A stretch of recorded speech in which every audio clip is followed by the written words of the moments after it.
So it's like this double-edged sword, right? And I had talked to Terence about this a few months back, and I asked him. I said, "Have you ever found yourself in a fight where you got caught up in fighting for the crowd and what they were talking Yep. about?" He said it happens to all of us, and I believe he said it happened to him when he fought Green Machine. Yep. And I swear it was so crazy when I heard him say that because I'm watching that fight and I'm like, Terrence is trading with this dude way more than he has to. I was like, Mm-hmm. he, but it was in the midst of, to me, him feeling like he was being deprioritized for Manny. I think that was definitely on his conscience or on the back of his mind. I would say I think he was ticked off because of that not knockdown. Yes, it was a knockdown, and Terrence don't never ain't touched. He never touched the canvas. That was his first time, and it also comes with the fact that Terrence is just that's his mentality. He's tough. Um, a little bit of me moving forward. That's what scares me about the Canelo fight. To be honest with you, because He You ain't don't going need to be back down. tough. He ain't going back down. No, No, he not. he ain't He going back not down. going back. and he's tough, and that's what scares me about that fight because you don't need to be trading with that bull. Like I know you're strong, but that dude is naturally strong, and he's been at his weight class for a very long time. So he's acclimated. You're not. You don't need to be trading with this guy at all, regardless of how the fight is going. Yeah, yeah. It's funny you said that because you're actually the first person that really, really put Terence Crawford on my radar. I can't remember what fight I was watching. I was watching a fight, and Uh, this was it might have been Brady Prescott. Was it Brady it, Prescott? Terrence wasn't fighting, but I was watching a fight, and you said this is about 10. This is a while ago. This is what Yeah. right before Terrence won his first world title. It was like maybe a year or so before he won his first world title, and you Mm-hmm. said it's a dude coming, y'all. I'm trying to tell y'all, Mm-hmm. Terrence Crawford. Y'all gonna know him. Y'all gonna know him in a minute. And I was like, okay, okay, as I want to see. And the next time I saw him fight, he destroyed Ricky Hughes, Ricky Burns. Ricky Burns. Yes. Next time I saw him fight, I said, oh, I said, okay. And I still wasn't sure yet. And then every time I watched him fight, I was like, okay. But I always remember that you were the first person I heard say his name. Yeah. Yeah, especially like on live television. Like if you did your research and you was looking at the rankings, you saw him.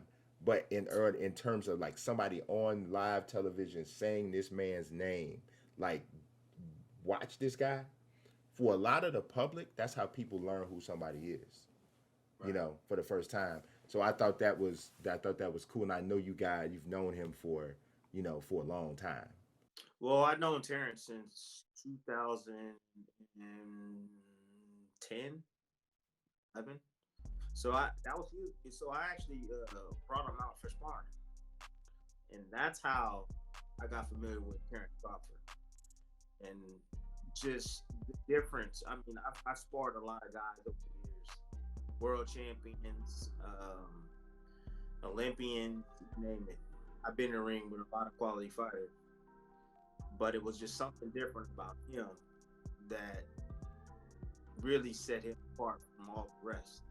And I knew he was good. And I was already a unified champion. I think I was a unified champion. I had won the world champion. Yeah, I was like a three-time world champion at the time before I sparred. So I had a ton of experience in the game, and just the way he was able to handle me. The first time we sparred, I was in shock. I was like, "Who is Who is this guy? Yeah. I had to ask him, who are you? What's your name? He was like, Terrence Terrence Crawford." I was Crawford. just I like, was "Man, just like, where you man, where you from?" from? Nebraska. Nebraska. What? What? Omaha. Omaha. Ain't nothing Ain't out nothing there. out there in Omaha. Warren Buffett. I'm like, Yeah. what? Then he was just like, "Yeah," and I'm just like, "What's your record?" I think he was like 10 or something and 0 at the time, 10, 13 and 0 or something like that. And I was like, why you not fighting? And he was just like, I don't know. And I was just like, bro, I was like, you're not a sparring partner, man. And he goes, what? I was like, you ain't no sparring partner. I'm like, man, you're a world champion. And he said, really? I was like, bro, you're a world champion. Yeah. I'm letting you know right now, you a world champion. Yeah. And so it was interesting. After that, shortly after that, it was like we had the same manager, Cameron Duncan. Rest in peace, Cameron Duncan. We had the same manager. So I called up Cameron and I was just like, hey, bro. I was like, what you doing with Crawford? And he was just like, why? He's no good. You beat him up. And I was like, hell no. I was like, let me buy him off of you. I'll pay you. He's just, oh, I love Crawford. Oh, I love Crawford. And I'm like, what you mean? He's like, how did he do? I was like, man. I was like, yo, he beat the brakes out of me. And he was like, really? And I was just like, yeah. I was like, it's great help, great work, great work. I love it.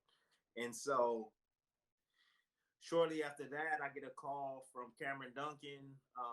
It was like months. I fought my fight. I think I fought against who was it? It was Manny. Was it Manny? No, yeah, it was Manny Pacquiao. Shortly after that, I fought Manny Pacquiao. Then I get a call from Cameron Duncan. He's saying, "Hey, does there's an opening for Terence, but it's against Brady Prescott." And I was like, "Take it." And he's like, "Are you serious? Did you see what he did to Mir Khan?" I was like, "Take the fight." I was like, he gonna beat the shit out of him, and he might even stop. And he goes, "Really?" And I go, "Take the fight." But before Crawford left, I told Crawford, I said, "Man, stay in shape. Stay in shape. Something gonna happen. Stay in the gym. Stay training. Stay in shape. Something gonna happen. You gotta be ready for those opportunities." And he was, and it was crazy because I think he was getting ready for a fight himself at that time. So it wasn't like he was just coming off the couch. But man, did he put on the show that day, man? On HBO. Yeah. He saved the show. Yeah. Yeah. Yeah, man. It was he like yeah, his rise, man, and just the way we, if you've watched him for a good amount of time, because that was I think the fight before Ricky Burns, or the Ricky Burns fight, was the first time I saw him fight. No, I think British Prescott was the first time I saw him fight. Prescott was the first time I saw him fight. And I've seen every fight since then, and I've seen some of the ones before that now, because I went back and watched after, he became, I started to see what it was.